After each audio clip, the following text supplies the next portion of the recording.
जिस तरह कन्हैया लाल को मारा गया उसके पीछे की जो मेन वजह वो नुपुर शर्मा थी। ना नुपुर शर्मा ऊल झूलूल खराफात बोलती, ना आज कन्हैया लाल मरता। तो नहीं करा, जिन लोगों ने करा वो गलत करा। और यहाँ पर आपको लगता है इसके पीछे भी कहीं ना कहीं बीजेपी का हाथ है। आप खुद बताओ, फेसबुक पर हम एक गलत पोस्ट नहीं कर सकते, वहाँ पर वीडियो पोस्ट हो गई कि कन्हैया लाल के पीछे मारने वाले बीजेपी का, बिल्कुल बीजेपी का। जिस तरह मुद्दे गरमा रहे थे भारत में, अरब कंट्री ने हमारे साथ बिजनेस बंद कर दिया, अरबों खरबों का नुकसान हो गया। वहाँ पर हमारे जो 2.5 करोड़ भारतीय, उनकी जॉब खतरे में आ गई। किसकी वजह से? एक सिंगल नुपुर शर्मा की वजह से। ये नुपुर शर्मा नहीं, ये नफरती शर्मा है। बाकायदा सिंबॉलिक मुसलमान भेजे गए, बाकायदा दाढ़ी का यूज करा गया, टोपी का यूज करा गया, और जिस तरह वीडियो बनाकर फिर उसको फेस। मुस्लिम नहीं है, नहीं मुस्लिम समाज का हो ही नहीं सकता। मुस्लिम समाज का कोई भी बंदा किसी भी बेगुनाह को मार ही नहीं सकता। यहाँ धर्म के आधार पे ही कार्रवाई हो रही है। अगर आप दलित समाज से आते हैं और आप मुस्लिम समाज से आते हैं तो आपकी ऐसी तैसी मारी जाएगी। लेकिन अगर आप उच्च कोटि से आते हैं, बीजेपी से आते हैं, तो वॉशिंग पाउडर बीजेपी में आपको डालकर बिल्कुल क्लीन चिट दे दी जाती है। नुपुर शर्मा ने इतना उत्पाद मचाया, नुपुर शर्मा पे कोई कार्रवाई नहीं हुई। मोदी जी को तो हिंदी आती ही नहीं थी। जब वहाँ पर सऊदी अरब में संज्ञान लिया गया, मोदी जी की अरबी बहुत परफेक्ट है, लिल्ला माशाल्लाह बड़ी परफेक्ट है। फौरन उनको अरबी समझ में आ गई। पास की नजर तो उनकी वैसे काम नहीं करती, मैं लगातार दूर की नजर ने काम। नमस्कार, मैं शालिनी झा और आप देख रहे हैं PRB। जिस तरीके से सुप्रीम कोर्ट ने नुपुर शर्मा के बयान को फटकार लगाई है और ये साफ कर दिया है कि जो भी उदयपुर में घटना हुई है उसकी पूरी जिम्मेदार केवल नुपुर शर्मा ही है। अगर वो ऐसा बयान ना देती तो देश में जो हिंसा भड़की वो ना होती। इस वक्त हमारे साथ बातचीत करने के लिए मौजूद है सोशल एक्टिविस्ट ऐमन रिजवी, जो तमाम मुद्दों पर बातचीत करेंगी और जिस तरीके से भाजपा पर ये तीखे आरोप लगाती हैं, सवाल करती हैं, बेबाकी से राय रखती हैं। तो क्या लग रहा है, पहले दिन से नुपुर शर्मा का पुरजोर आपने विरोध किया है, समर्थन नहीं दिया है आपने, क्या लग रहा है अब तो सुप्रीम कोर्ट ने भी फटकार लगा दिया, कितनी सहमत है आप? देखिए, मैंने नुपुर शर्मा को समर्थन नहीं, नुपुर शर्मा की जो बातें उनको समर्थन नहीं दिया। नुपुर शर्मा देखने में एक अच्छी लेडी लगती है, लेडी बीइंग ए लेडी, मैं उनको इज्जत देती हूँ कि एक लेडी हैं, लेकिन उनके जो ख्यालात हैं वो अच्छे नहीं हैं। आप अगर किसी भी धर्म से हैं तो आप वाकई जब इंसान हैं, जब आप दूसरे धर्म का भी सम्मान दें। लेकिन जिस तरह नुपुर शर्मा ने स्ट्रीम चैनल पर बैठकर एक नेशनल पार्टी की स्पोक पर्सन होने के बाद वहाँ पर गलत सलत बोला, और मैंने नहीं, पूरी दुनिया ने उनकी आलोचना करी, और लगातार मैं यही कहती चली आ रही थी कि यहाँ पर कोर्ट को संज्ञान लेना चाहिए और खासकर बीजेपी को भी संज्ञान। लेकिन बीजेपी ने भी कोई एक्शन नहीं लिया, सिर्फ फ्रिंज एलिमेंट बताकर बाहर कर दिया। और आज आप देखो जिस तरह पूरे भारत के हालात हैं वो आपके सामने हैं। आपको नहीं लगता जिस तरह कन्हैया लाल को मारा गया उसके पीछे की जो मेन वजह वो नुपुर शर्मा थी? ना नुपुर शर्मा ऊल झूलूल खराफात बोलती, ना आज कन्हैया लाल मरता। तो नुपुर शर्मा एक लेडी होके कैसे बोल सकती है? दूसरे को मारने की, काटने की बातें जो हैं वो वहीं से शुरू हुई। लेकिन एक बयान पर आप किसी का सर कलम कर देंगी? नहीं, तो मैंने नहीं करा भाई, मैंने तो नहीं करा, जिन लोगों ने करा वो गलत करा। और यहाँ पर आपको लगता है इसके पीछे भी कहीं ना कहीं बीजेपी का हाथ है। आप खुद बताओ, फेसबुक पर हम एक गलत पोस्ट नहीं कर सकते, वहाँ पर वीडियो पोस्ट हो गई। किस तरह फेसबुक ने परमिशन दी? किस तरह दी? मेरा तो फेसबुक अकाउंट डिलीट हो जाता है सही बात करने पर, मेरा फेसबुक पेज उड़ा देते हैं सही बात करने पर। वो वीडियो कैसे डली उसके पीछे भी तो फैक्ट देखने चाहिए कि कन्हैया लाल के पीछे मारने वाले, मतलब इससे बीजेपी का हाथ है? बिल्कुल बीजेपी का। जिस तरह मुद्दे गरमा रहे थे भारत में, मैडम आप देखो, जिस तरह आप देखिए महाराष्ट्र का मुद्दा चल रहा है, जिस तरह आप देखो अग्निपुत्रों ने भारत की ऐसी तैसी मार रखी है, जिस तरह पूरे भारत में प्रदर्शन चल रहे थे, तो कहीं ना कहीं बीजेपी ने दिमाग डाइवर्ट करने के लिए सोचा कि मुस्लिम समाज को पूरी दुनिया समर्थन कर रही है। और अमेरिका तो यहाँ तक कह रहा है कि मुसलमानों का जेनोसाइड हो रहा है। जो बाइडन आगे आके बोल रहे हैं, यूएन में मुसलमानों के लिए आवाज उठ रही है। तो कहीं ना कहीं इन्होंने कच्ची गोली खेली, और जिस तरह बाकायदा सिंबॉलिक मुसलमान भेजे गए, बाकायदा दाढ़ी का यूज करा गया, टोपी का यूज करा गया, और जिस तरह वीडियो बनाकर फिर उसको मुस्लिम नहीं है, नहीं मुस्लिम समाज का हो ही नहीं सकता। मुस्लिम समाज का कोई भी बंदा किसी भी बेगुनाह को मार ही नहीं सकता। और मैं कहती हूँ, जब उन्होंने वीडियो पोस्ट करी, भाई पेड़ पे, किसी भी पेड़ पर लटका दो, कोई काम नहीं है अदालत का कि फैसले होंगे, जुर्म क्लियर होगा। अरे जुर्म उन्होंने कबूल लिया, किसी भी जगह उनको ले जाकर लटकाओ ताकि इबरत दो। और दूसरी बात ये कि फिर कोई ऐसी घटना करने से बचे, उनको फांसी दे दो। पूरी दुनिया का मुसलमान ये कह रहा, मैं खुद कह रही हूँ, जब मेरे आगे लाके तो मैं ही उनको काट के बराबर करती हूँ कि किस तरह उन्होंने कन्हैया लाल को मारा। हाउ डेयर यू, हिम्मत कैसी हुई किसी का चिराग बुझाने की? लेकिन जिस तरीके से आप इस पूरे आरोप में, आप पूरे मसले पर भाजपा को लपेट रही है, लेकिन इसमें भाजपा की गलती कहाँ है? क्योंकि वहाँ तो कांग्रेस की सरकार है, आपको कांग्रेस को घरे में खड़ा करना चाहिए, लेकिन आपने भाजपा। नहीं, जाहिर सी बात है, चोरी इंसान अपने घर में नहीं करता। अगर मुझे चोरी करनी होगी मैं पड़ोस के घर में जाके चोरी करूंगी मैडम, अपने घर को मैं सेफ रखूंगी। तो ये बीजेपी तो चुट्टी है, ये हमेशा जाके उन्हीं स्टेट में जाके चोरी करती है जहाँ कांग्रेस होती है, दूसरी सरकारें होती हैं।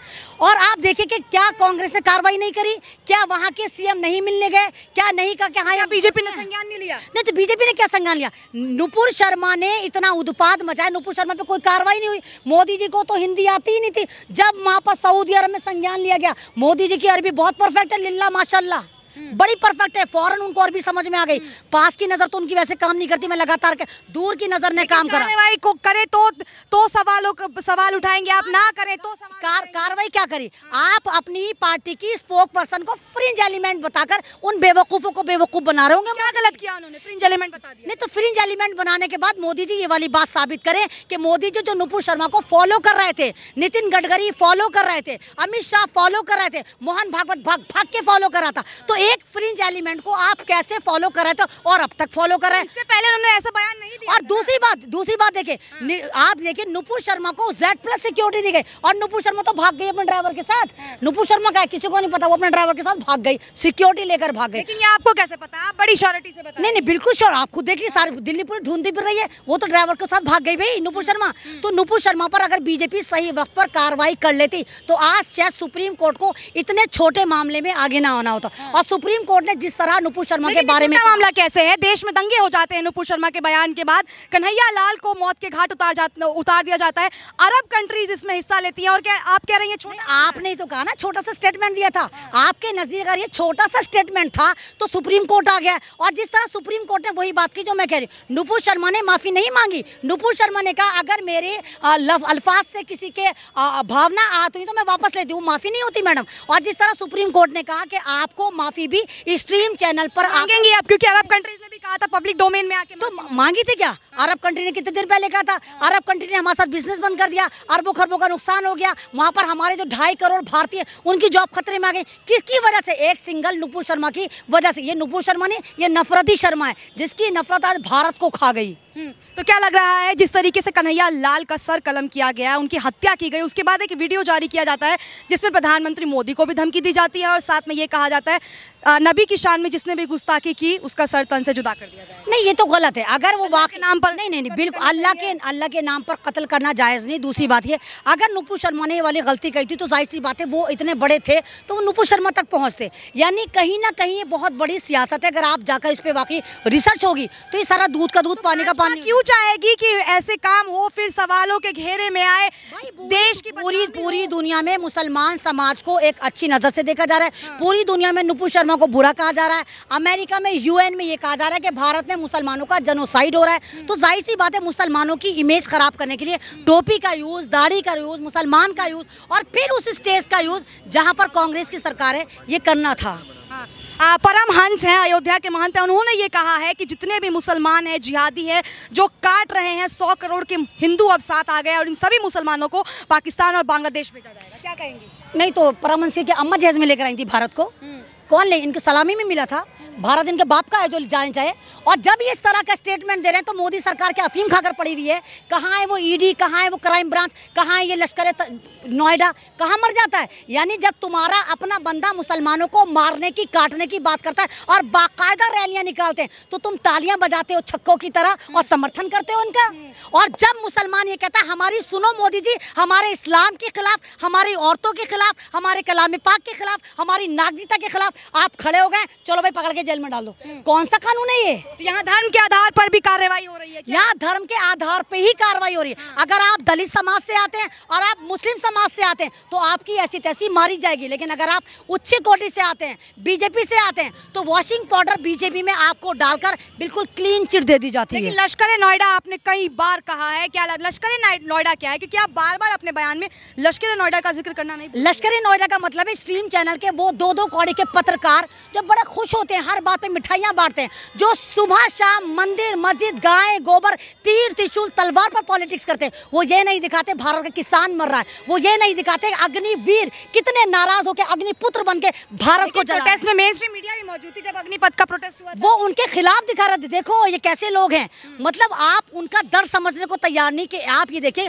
कि भारत में कैसे कैसे ड्रामे हो रहे हैं। एक जो फौजी कहलाता था वहां भी ठेकेदारी शुरू हो गई, यानी वो बेचारे अपनी जिंदगी खत्म कर आएंगे, ठेकेदारी पाएंगे। उनके बाप की रिटायरमेंट की उम्र नहीं होगी, उनका बाप जॉब पे जा रहा होगा और वो बेरोजगार होकर रिटायरमेंट लेके 23 साल में घर पे बैठ जाएंगे। तो ये सारे के सारे जो एजेंडा लेकर आ रहे हैं भारत को बर्बाद करने के लिए लेकर आ रहे हैं, पूरा होल्ड करने के लिए लेकर आए, एक हिंदू राष्ट्र बनाने के लिए लेकर आए। तो ये इनके ख्वाब नाकाम होंगे। यहाँ ना हिंदू राष्ट्र बन सकता, ना मुस्लिम राष्ट्र बन सकता। यहाँ पे संविधान चलता था, संविधान चलता और संविधान से ही चलेगा भारत। तो क्या लग रहा है जिस तरीके से कन्हैया लाल को मौत के घाट उतारा गया, उसके बाद कहीं ना कहीं कटघरे में अब पूरा मुस्लिम समुदाय आ गया है, मुस्लिमों को एक बार फिर से निशाना बनाया जा रहा है। बनाने को तो बना ले, लेकिन मुस्लिम समाज ने तो एक ही आवाज में लब्बैक अल्लाहुम्मा लब्बैक कहा ना। मुस्लिम समाज ने कहा कि इनको फांसी दो, हम तुम्हारे साथ हैं, हम कन्हैया के साथ हैं।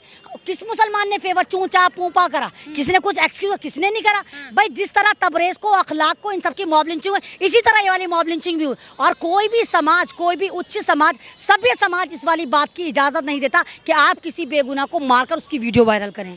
लेकिन प्रधानमंत्री मोदी को भी धमकी दी गई थी उस वीडियो के जरिए, तो क्या लग रहा है प्रधानमंत्री मोदी को धमकी देना सही था? नहीं, प्रधानमंत्री मोदी को जो धमकी दी गई थी मुझे तो नहीं लगता कि सही था ये था। और प्रधानमंत्री को मोदी को धमकी दे रहा था भाई जाके पहुंच के दिखाते ना। अगर वाकई जिगरा था तो मोदी के पास तक पहुंच के दिखाते ना, धमकी क्यों दे रहे थे? मैं बार बार यही कह रही हूँ मैडम, उस वीडियो की तथ्यता को चेक करें। फेसबुक बताए, बिल्कुल फेसबुक बताए वो वीडियो कैसे अपलोड हो गई, आप करके देख लीजिए। अभी मैं आपको मारती हूँ और झूठा आपके खून लगा देती हूँ, फेसबुक आप उस वीडियो को ना तो कबूल करेगा और आपको और मेरा अकाउंट उड़ा देगा। तो क्या एक सवाल, आखिरी सवाल कर लूँगी आपसे, जिस तरीके से कन्हैया लाल का मामला पूरा हुआ था उसमें कहीं ना कहीं ये बात उठकर आ रही है कि प्रधानमंत्री नरेंद्र मोदी क्यों चुप हैं। वहाँ के जो मुख्यमंत्री अशोक गहलोत, उन्होंने भी प्रधानमंत्री से गुहार लगाई, अमित शाह से कहा कि आप इस मामले पर आके अपने चुप्पी तोड़ें और इस पर बात करें। क्यों चुप है? तो प्रधानमंत्री बेचारे बोलते ही कब हैं? प्रधानमंत्री के पास इतना वक्त है कि वो बोलेंगे, इन चीजों के लिए बोलेंगे? प्रधानमंत्री कब बोलेंगे? जहां शिवलिंग ढूंढना होगा। प्रधानमंत्री कब बोलेंगे? नहीं, जब भी बोलेंगे वो चुप है, यानी वो उनकी सहमति है वहाँ पर। चुप को हाँ माना जाता है। आपकी खामोशी आपकी हाँ होती है। आप देश के प्रधानमंत्री हैं। आप तो मोदी जी ये कहते थे कि जहाँ पर आप नहीं होते वहाँ पर आपके ड्रोन आपको सब बातें बता देते हैं। क्या आपको नहीं पता कि यहाँ पर क्या हो रहा है? और दूसरी बात, लेकिन आप भारत की ऐसी तैसी लगातार मार रहे हैं। आप जर्मनी में जाकर बड़े आराम से कहकर आते हैं, भाइयों और बहनों, भारत के 90 करोड़ लोगों को हम 2 साल से बिठाकर राशन खिला रहे हैं। यानी आप क्या बता रहे थे बाहर जाकर कि भारत की जनता भूखी नंगी है,